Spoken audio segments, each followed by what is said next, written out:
Welcome to perfectly delicious. ಇವತ್ತು ನಾವು ಮಾಡ್ತಿರೋ ಅಡುಗೆ ಕ್ರಿಸ್ಮಸ್ ಸ್ಪೆಷಲ್ ಪ್ಲಮ್ ಕೇಕ್. ಇದಕ್ಕೆ ಬೇಕಾಗಿರೋ ಸಾಮಗ್ರಿಗಳು ಬನ್ನಿ ಇದನ್ನು ಹೇಗೆ ಮಾಡೋದು ಅಂತ ನೋಡೋಣ. ಸ್ಟವ್ ಆನ್ ಮಾಡಿ ಒಂದು ಪ್ಯಾನಲ್ಲಿ 1 ಬಟ್ಲಷ್ಟು ಆರೆಂಜ್ ಜ್ಯೂಸ್ ಸೇರಿಸ್ತಾ ಇದ್ದೀನಿ. ಇದರಲ್ಲಿ ಒಣಗಿನ ಕಪ್ಪು ದ್ರಾಕ್ಷಿ, ಒಣಗಿನ ದ್ರಾಕ್ಷಿ,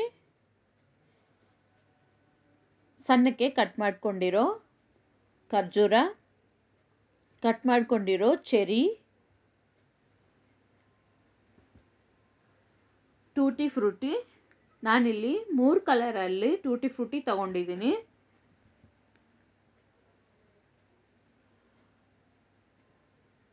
ತುರಿದಿರೋ ಆರೆಂಜ್ ಸಿಪ್ಪೆ, ಗೋಡಂಬಿ, ಕಟ್ ಮಾಡ್ಕೊಂಡಿರೋ ಬಾದಾಮಿನೂ ಹಾಕಿ ಚೆನ್ನಾಗಿ ಮಿಕ್ಸ್ ಮಾಡಿ 2-3 ನಿಮಿಷ ಇದನ್ನು ಬೇಯಿಸ್ಕೋಬೇಕು.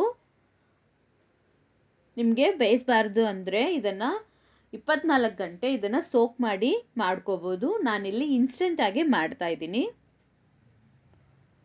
ನೋಡಿ, ಇಲ್ಲಿ ಚೆನ್ನಾಗಿ ಕುದೀತಾ ಇದೆ. ಇದನ್ನು ತುಂಬ ಹೊತ್ತು ಬೇಯಿಸ್ಬೇಕಾಗಿರೋ ಅವಶ್ಯಕತೆ ಇಲ್ಲ. ಒಂದು 2-3 ನಿಮಿಷ ಇದನ್ನು ಬೇಯಿಸಿದ್ರೆ ಸಾಕಾಗತ್ತೆ. ಇದೀಗ ಬೆಂದಿದೆ, ಪಕ್ಕಕ್ಕಿಡೋಣ. ಮತ್ತೊಂದು ಪ್ಯಾನಲ್ಲಿ ಈ ಕೇಕ್ ಮಾಡೋಕ್ಕೆ 3/4 ಬಟ್ಲಷ್ಟು ನಾನು ಸಕ್ಕರೆನ ತಗೊಂಡಿದ್ದೀನಿ. ಅದರಿಂದ 2 ಟೇಬಲ್ ಸ್ಪೂನಷ್ಟು ಸಕ್ಕರೆ ಹಾಕಿ ಕ್ಯಾರಮೆಲ್ ಸಿರಪ್ ಮಾಡ್ತಾಯಿದ್ದೀನಿ. ನಾವು ಹಾಕಿರೋ ಸಕ್ಕರೆಯನ್ನು ಚೆನ್ನಾಗಿ ಮಿಕ್ಸ್ ಮಾಡ್ಕೋಬೇಕು.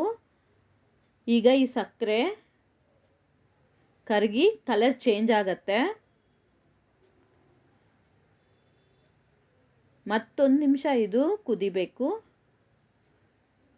ನೋಡಿ, ಇಲ್ಲಿ ಚೆನ್ನಾಗಿ ಕಲರ್ ಬಂದಿದೆ. ಇವಾಗ 1/4 ಬಟ್ಲಷ್ಟು ಬಿಸಿ ನೀರು ಹಾಕಿ ಮಿಕ್ಸ್ ಮಾಡಿದ್ರೆ ನಮ್ಮ ಕ್ಯಾರಮೆಲ್ ಸಾಸ್ ರೆಡಿ ಆಗುತ್ತೆ. ನೋಡಿದ್ರೆ ಹಿಂಗೆ. ಈಗ ಇದನ್ನು ಪಕ್ಕಕ್ಕಿಡೋಣ. ಈಗ ಒಂದು ಮಿಕ್ಸಿ ಜಾರಲ್ಲಿ ಉಳಿದಿರೋ ಸಕ್ಕರೆ, 1 ಏಲಕ್ಕಿ, 1 ಸಣ್ಣ ಪೀಸ್ ಚಕ್ಕೆ, ಶುಂಠಿ ಮತ್ತು ಜಾಕಾಯಿ ಹಾಕಿ ಚೆನ್ನಾಗಿ ಪೌಡ್ರ್ ಮಾಡ್ಕೋಬೇಕು ಇದನ್ನು. ಈಗ ಒಂದು ದೊಡ್ಡ ಬಟ್ಲಿಗೆ 4 ಮೊಟ್ಟೆ ತಗೊಂಡಿದ್ದೀನಿ. ಇದರಲ್ಲಿ 1 ಪಿಂಚಷ್ಟು ಉಪ್ಪು ಹಾಕಿ ಬೀಟ್ ಮಾಡೋದನ್ನು ಸ್ಟಾರ್ಟ್ ಮಾಡೋಣ.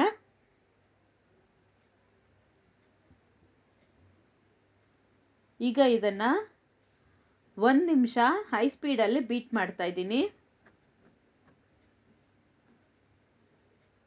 ಈ ಟೈಮಲ್ಲಿ 1 ಟೀ ಸ್ಪೂನಷ್ಟು ವೆನಿಲಾ ಎಸೆನ್ಸು ಹಾಕಿ ಮತ್ತೊಂದು ನಿಮಿಷ ಬೀಟ್ ಮಾಡ್ಕೋಬೇಕು.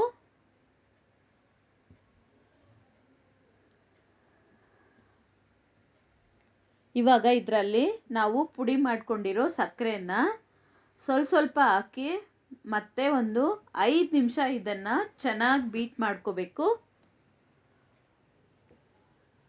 ಇದನ್ನು ಕೈಯಲ್ಲಿ ಬೀಟ್ ಮಾಡೋಕ್ಕಂತೂ ಆಗಲ್ಲ, ಎಲೆಕ್ಟ್ರಿಕ್ ಬೀಟರ್ ಅವಶ್ಯಕತೆ ಇದೆ. ನೋಡಿ, ಇಲ್ಲಿ ನಾನು 2-3 ಬ್ಯಾಚಲ್ಲಿ ಸಕ್ಕರೆ ಹಾಕಿ ಬೀಟ್ ಮಾಡ್ತಾ ಇದ್ದೀನಿ.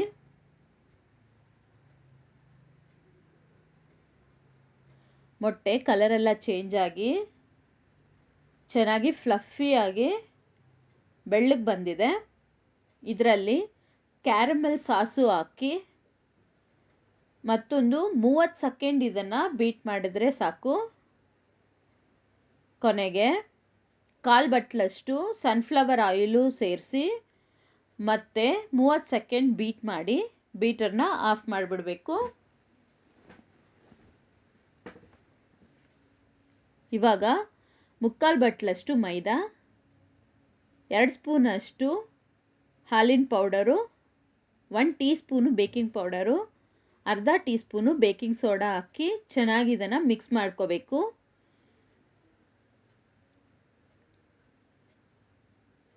ಇವಾಗ ಇದನ್ನು ನಾವು ಬೀಟ್ ಮಾಡ್ಕೊಂಡಿರೋ ಮೊಟ್ಟೆ ಮಿಶ್ರಣದಲ್ಲಿ ಸ್ವಲ್ಪ ಹಾಕಿ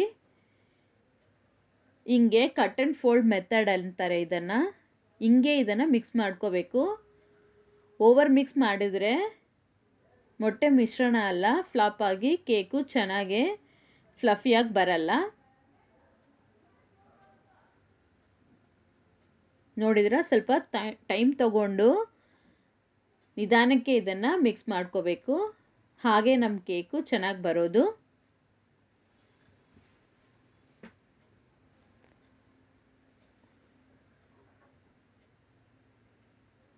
ನೋಡಿ, ನಾನಿಲ್ಲಿ 3ರಿಂದ 4 ಬ್ಯಾಚ್ ಆಗಿ ಇದನ್ನು ಸ್ಪ್ಲಿಟ್ ಮಾಡಿ ಮಿಕ್ಸ್ ಮಾಡ್ತಾ ಇದ್ದೀನಿ.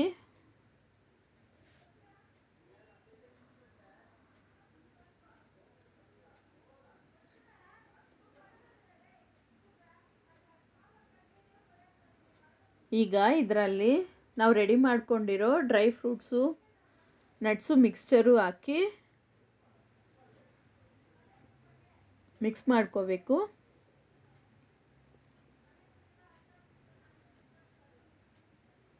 ಇದನ್ನು ಓವರ್ ಮಿಕ್ಸ್ ಮಾಡಬಾರ್ದು, ನಿಧಾನಕ್ಕೆ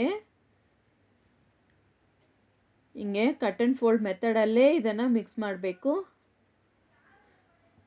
ಕೊನೆಗೆ 2 ಟೀ ಸ್ಪೂನ್ ಅಷ್ಟು ಕೋಕೋ ಪೌಡರ್ ಹಾಕಿ ಕಲಿಸ್ಕೋಬೇಕು. ನಿಮಗೆ ಇಲ್ಲಿ ಮಿಕ್ಸ್ ಮಾಡೋದು ಇಷ್ಟ ಇಲ್ಲ ಅಂದರೆ ಮೈದಾ ಹಿಟ್ಟಲ್ಲೇ ಇದನ್ನು ಸೇರಿಸಿ ಮಿಕ್ಸ್ ಮಾಡ್ಕೋಬೋದು.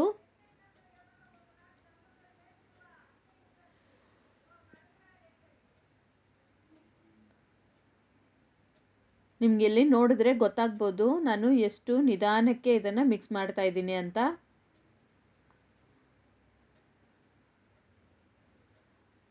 ಈಗ ನಾನಿಲ್ಲಿ ಸ್ಕ್ವೇರ್ ಟಿನ್ ತಗೊಂಡಿದ್ದೀನಿ. ಇಲ್ಲಿ 8 ಇಂಚು ಕೇಕ್ ಟಿನ್ನನ್ನು ತಗೊಂಡು ಸ್ವಲ್ಪ ಎಣ್ಣೆ ಹಾಕಿ ಗ್ರೀಸ್ ಮಾಡ್ತಾ ಇದ್ದೀನಿ. ಇದನ್ನು ಒಂದು ಬಟರ್ ಶೀಟ್ ಹಾಕಿ ಮೇಲೆ ಸ್ವಲ್ಪ ಎಣ್ಣೆ ಹಚ್ಚಿ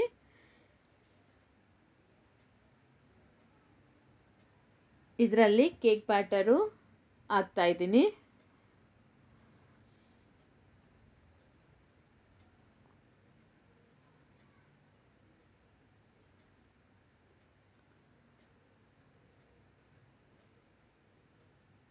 ಇಲ್ಲಿ ನಾನು ಆಲ್ರೆಡಿ ಅವನ್ನು 10 ನಿಮಿಷ ಪ್ರೀ ಹೀಟ್ ಮಾಡಿದ್ದೀನಿ. ಇದರಲ್ಲಿ ನಾವು ರೆಡಿ ಮಾಡ್ಕೊಂಡಿರೋ ಕೇಕ್ ಟಿನ್ನನ್ನು ಇಟ್ಟು 35ರಿಂದ 40 ನಿಮಿಷ ಇದನ್ನು ಬೇಕ್ ಮಾಡ್ಕೋಬೇಕು. ನಾರ್ಮಲ್ ಕೇಕ್ಕಿಂತನೂ ಪ್ಲಮ್ ಕೇಕು ಸ್ವಲ್ಪ ಬೇಕಿಂಗ್ ಟೈಮ್ ಜಾಸ್ತಿ ತೊಗೊಳುತ್ತೆ. ಇದನ್ನು ಈಗ ಚೆಕ್ ಮಾಡ್ಕೊಳ್ಳೋಣ ಬೆಂದಿದೆಯಾ ಅಂತ. ಬೆಂದಿದೆ. ಇವಾಗ ಇದರಲ್ಲಿ ಮಧ್ಯದಲ್ಲಿ ಒಂದು ಟೂತ್ ಪಿಕ್ ಹಿಂಗೆ ಇನ್ಸರ್ಟ್ ಮಾಡಿ ನೋಡಿದ್ರೆ ಹಿಟ್ಟೇನು ಅಂಟ್ಕೊಂಡಿಲ್ಲ. ಈಗ ಇದನ್ನು ಡಿಮೋಲ್ಡ್ ಮಾಡಿ ನೋಡೋಣ.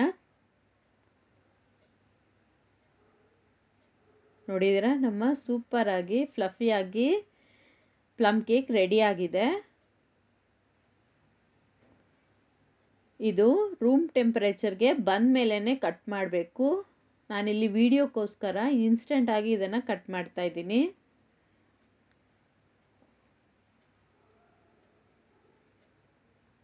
ನೋಡಿ ಎಷ್ಟು ಚೆನ್ನಾಗಿ ಫ್ಲಫಿಯಾಗಿ ಬಂದಿದೆ ಕೇಕು.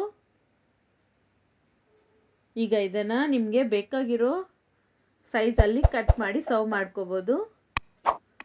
ನೀವು ಇದನ್ನು ಮನೇಲಿ ಟ್ರೈ ಮಾಡಿ ಹೇಗೆ ಬಂದಿದೆ ಅಂತ ನನಗೆ ಕಮೆಂಟಲ್ಲಿ ಹೇಳಿ.